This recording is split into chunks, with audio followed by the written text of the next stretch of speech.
Nanawagan ang Environmental Management Bureau Cordillera sa publiko na sumunod sa mga lituntunin, partikular na sa tamang pangangasiwa ng basura.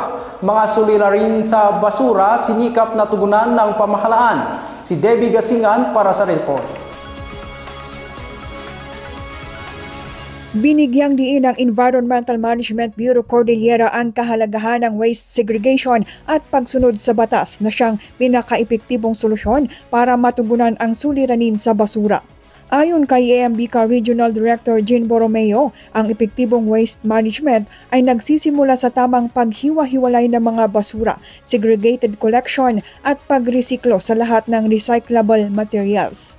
Yan din po yung challenge ko sa inyo na eto lang, basura lang, no?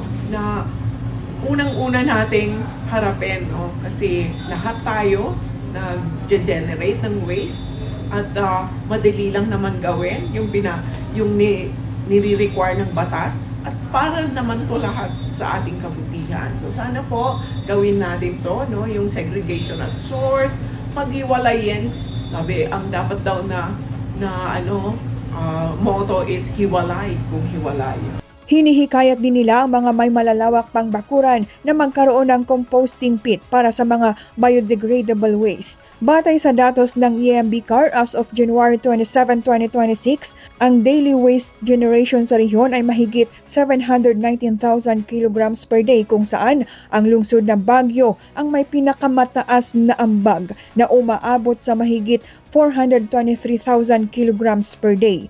Tingin ko kaya mataas yung nasa data nila na per capita generation is this is computed based on the volume generated per day, total volume generated per day divided by the population. But that is not the number of people who generated those waste kasi hindi na-account yung mga tourists. Sa kabila ng mga hamon sa basura, iginiit ni Borromeo na ang waste management ay responsibilidad ng bawat isa at ang pagsunod sa batas ay makatutulong sa nakararami. Debbie Gasingan para sa PIA News, Cordillera.